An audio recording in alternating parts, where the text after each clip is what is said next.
Alors, notre président démocratiquement élu, je parle de Macron, ça va de ça. Je veux dire, c'est très bien que les autres, je veux dire, là-bas chez les dictateurs sanguinaires, ils sont pas démocratiques du tout.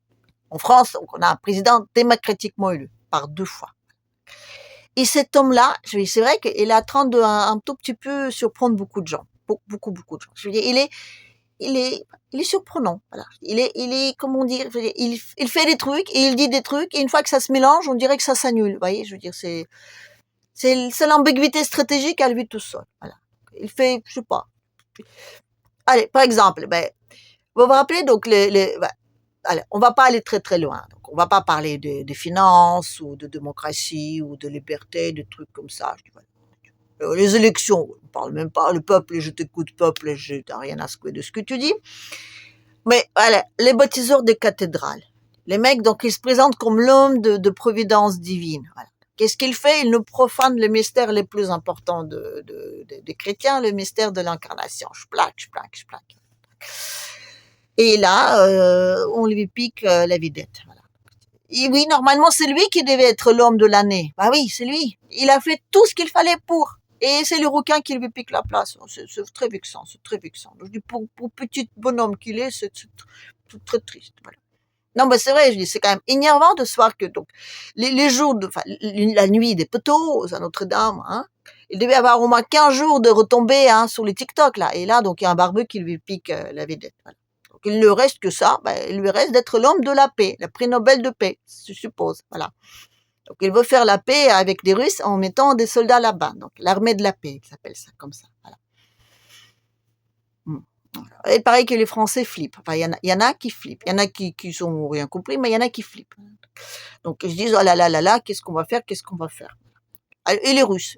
Est-ce que les Russes flippent? Non, c'est intéressant de savoir quand même ce qu'ils en disent dessus. Parce que, je veux dire, on veut quand même un président d'un pays, je veux dire, leader aujourd'hui, donc, l'Union européenne. Voilà. Oui, on dit que c'est le pays, on va dire, qui a le plus de carrure en Europe aujourd'hui, la France. Voilà. Je vous laisse imaginer comment c'est chez les autres. Donc voilà, donc vous avez le président, donc le leader européen aujourd'hui qui dit je vais vous aller rétablir la paix là-bas. C'est vrai que c'est flippant. Est-ce que les Russes flippent? Bon, déjà les Russes de base, bon, ils font beaucoup de blagues là-dessus, beaucoup de blagues. Certaines sont un peu, on va dire, homophobes, mais bon, écoutez, c'est des Russes, hein, c'est des barbares, on le sait. Et la première blague, c'est donc sur le Napoléon, parce qu'il paraît que Napoléon, il voulait rentrer avec 40 000 hommes. Enfin, c'est pas qu'il voulait, il est rentré avec 40 000 hommes, donc sur le territoire russe, voilà. Quand il voulait donc envahir la Russie, il est sorti avec 1000. Voilà, vous divisez par 40, comme on dit. Et là, donc, Mimi, notre président démocratiquement élu, il veut aussi rentrer donc au territoire ukrainien pour faire la paix avec 40 000 hommes. Voilà. Donc, c'est le chiffre qu'il a mis en avant, 40 000 hommes. Je sais pas ce qu'il sait, j'imagine ce que c'est, 40 000 hommes, je sais pas où il pense le trouver, voilà. Parce que pour le moment, il en a trouvé que 8. Voilà. En tout cas, il dit 40. Il en a trouvé que 8, mais il y en a 40. Mais même les 8, je dis, Coco, tu vas faire comment pour les rentrer? Donc ça, c'est les gens en Russie qui s'interrogent, voilà. Qui disent, oui, d'accord, il veut rentrer, mais il va faire comment? On n'a pas de frontière commune avec l'Ukraine. Je dis la France. Non, elle n'en a pas. Non. On a donc certaines possibilités. Donc la Roumanie. Bon, la Roumanie, on va dire. Oui, ils n'ont pas voté comme il fallait. Voilà. Donc le temps qu'ils arrivent à déminer tout ça là-bas, donc c'est un peu compromis. La Moldavie aussi, même si ça, Sandou là, Maya Sandou, il paraît que c'est celle qui vénère le plus notre Mimi là. Oui, il y a des femmes qui les vénèrent, donc voilà, la Moldave. Mais bon, là, c'est pas évident de passer par là-bas. Il y a la Hongrie. Bon, là, on a déjà compris que Orban, il n'est pas très chaud, comment dire. Et il reste la Pologne, voilà. Donc, à la base, on devait partir par la Roumanie. Donc, maintenant, c'est les Polonais. Alors, les Polonais, c'était un dit. Donc, les Polonais, donc, ils allaient donc tuer des Russes et c'est des Allemands qui pillaient. Voilà. Aujourd'hui, donc, c'est les Français qui vont y payer et y tuer les Russes. Voilà. Parce que les Polonais, ils ont dit non. Et les Allemands, ils ont dit non plus. Donc aujourd'hui, il reste la France. La France, la plus vaillante, qui va aller faire la guerre toute seule, comme ça en Russie. Et par quelle frontière, on ne sait pas. Voilà. Avec 8 000 hommes, voilà. En tout cas, s'il passe par le nord, au mois de janvier, c'est peut-être pas la meilleure période. Non, mais c'est vrai, là, tu dis Mimi, mais tu tu tombais d'où, toi? Non, bah, je dis, tu tombais d'où, là, comme ça? Tu veux aller faire la guerre aux Russes au mois de janvier? Non, bah, t'as pensé à acheter des moufles à tes soldats? Hein? Non, mais tu t'es pensé à acheter du damar? Non, non, parce que je veux dire, bah, oui, je reviens toujours à ça, ça revient toujours à ça. Il fait froid là-bas. Donc, il faut pas aller faire la guerre là-bas au mois de janvier. Il ne faut pas, il ne faut pas, il ne faut pas. Mais si on attend l'été, ben, ce sera trop tard. Donc, déjà, ça là-dessus, ben, je suis désolée, ça marche pas. Et en plus, je dis, c'était 8 000 hommes, là, à qui tu dis 40. Et si tu les envoies là-bas, sans damar, bon, d'accord, je dis. À la limite, peut-être qu'il y a des gentilles personnes qui vont leur tricoter des petits trucs là-bas, parce que faut pas qu'ils sky. Je sais pas, peut-être que les Polonais, ils vont faire une offrande avec des vêtements chauds aux pauvres Français qui vont aller donc rétablir la paix là-bas. Peut-être. Euh, ils vont combattre avec quoi? Non, bah, je dis, tu leur donnerais quoi comme arme, hein? Comme missile? Non, parce que je te rappelle qu'il y avait 10 missiles à la base, tu en as donné déjà 6 qui sont envoyés là-bas, tu as dit que tu en gardais 4. C'est avec ces 4 missiles-là que tu vas aller? Ah non, peut-être qu'il y en a plus, oui, d'accord, peut-être. Tu fais sacrées économies sur l'Afrique, maintenant peut-être qu'il en a un petit peu plus. Voilà. Enfin, c'est surtout avec les métal africains que tu faisais tes missiles, là, je te rappelle. Et les missiles, c'est pas juste des mots. Non, non, c'est juste dire oui, je vais envoyer des missiles. Non, les missiles, c'est des trucs qui sont faits en métal avec des produits chimiques dedans. Il faut des transports pour les transporter, il faut des machins pour les installer aussi, il faut des trucs pour les envoyer. Même des bombes nucléaires que la France aujourd'hui est en train de, je dis, elle a tourné à tout le monde. Même ça, on n'est pas très cap parce que je dis, les bombes françaises, il faut des avions pour les envoyer, ça vole pas tout seul. Voilà. Et les avions, je veux dire, même si c'est de très très bons avions, et c'est des Russes qui les disent, et oui, c'est où moi je dis cocorico, les Russes disent que les Rafales c'est sacrément mieux que tous les F-16, 15, 18, 39 et 1668. Voilà, donc oui, les Russes aiment beaucoup les Rafales. Mais en tout cas, ils disent, même si ce sont de très bons avions, je dirais, ils sont abattus avant même d'arriver donc aux frontières. Voilà, donc voilà. Est-ce que les Russes vont repliquer avec le nucléaire, le fameux nucléaire avec lequel ils menacent tout le monde? Non, les Russes ils vont pas répliquer. Et s'ils vont repliquer, c'est pas avec du nucléaire. Et ça, ils l'ont déjà dit, mais bon, ça, on les répète pas trop.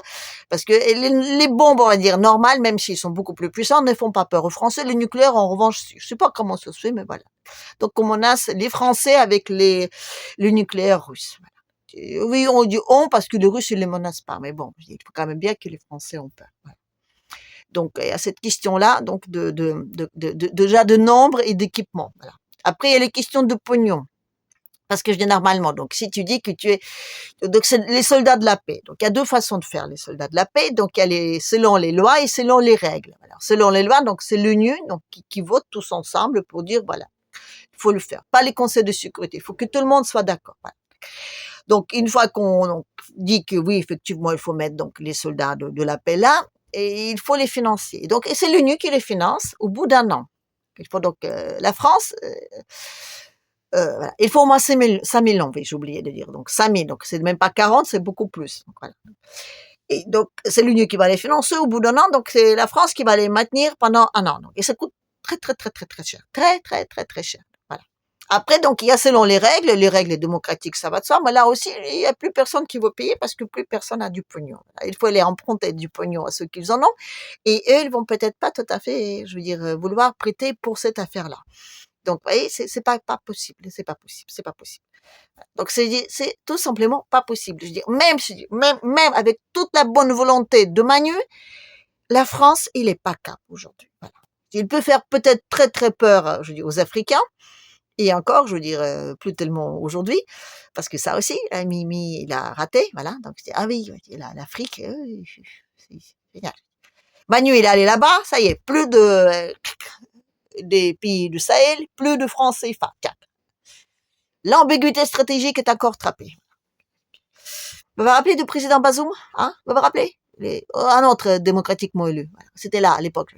Parce que notre politique est la bonne, parce que c'est cohérent, parce que c'est comme ça, hein? Vous voyez? Le président Bazoum, je crois qu'il est toujours en prison. Voilà. Contrairement à Bachar el-Assad, mais bon. Je dis ça, je dis rien. Voilà. Donc, voilà. Donc, les Russes, ils disent que ça fait pas peur. Qu'on dise même pas peur. Même pas peur, je veux dire, même, allez-y qu'on se marre un petit peu. Parce que là, je veux dire, ça fait longtemps qu'on n'a pas rigolé comme ça. Je dis que Macron qui est en train de, donc, allez, faire son. Elle a même mis un petit pull noir, il paraît. Oui, donc, maintenant, il se présente un petit peu. Il a encore la veste, mais déjà, il a mis un petit pull noir. Hein. Déjà, il a enlevé la chemise. Déjà, c'est l'homme. C'est un guerrier, c'est un guerrier. Alors, qu'est-ce qu'ils disent donc les hauts dignitaires, on va dire?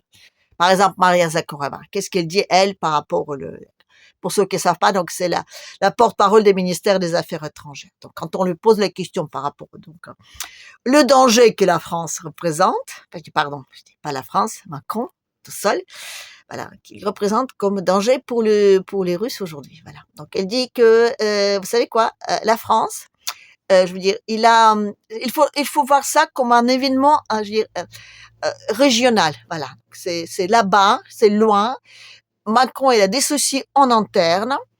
Il faut bien qu'il s'accroche à quelque chose et il faudra bien qu'il arrive à faire peur aux Français avec quoi que ce soit parce que sinon, je veux dire, il restera pas sur place. Donc, il faut toujours faire peur avec quelque chose et les Russes, ça marche très bien. Et c'est pour ça d'ailleurs qu'on dit qu'ils cherchent une coalition. On dit pas du tout qu'ils cherchent juste une frontière qui les laisse passer. Voilà. Parce que, ici, les Français se rendent compte qu'ils n'ont pas de frontière commune avec l'Ukraine. Non, mais ça peut arriver. D'un seul coup, je dis, ah mince, on est loin. On n'est peut-être pas du tout concerné par tout ça. Ah, il faut pas qu'ils remarquent ça. Non, non, non, non. Ah, non, mais il faut qu'ils soient prêts à les combattre. Voilà. Par le froid, sans armes.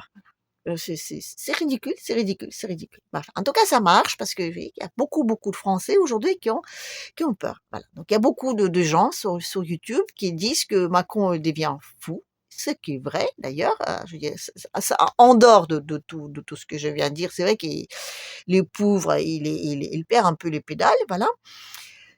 Oui, on lui prédit un grand futur, mais comme d'hab, je veux dire, il fait un et puis il fait l'autre. Voilà.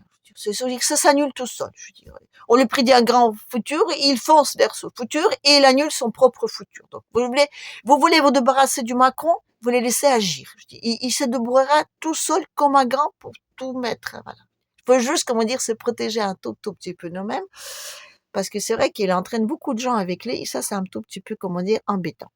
Mais en tout cas, en ce qui concerne donc la guerre avec les Russes, je suis désolée de décevoir tous les russophobes et tous les pro-ukrainiens. Je crois pas que ce sera pour aujourd'hui, ni même pour demain. Parce que là, je pense que ça va être résolu avant.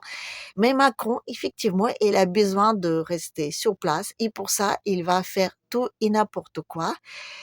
Et peut-être en faisant tout et n'importe quoi, il va peut-être, je veux dire, peut-être que les gens vont réaliser plus en plus qu'il faut agir, voilà.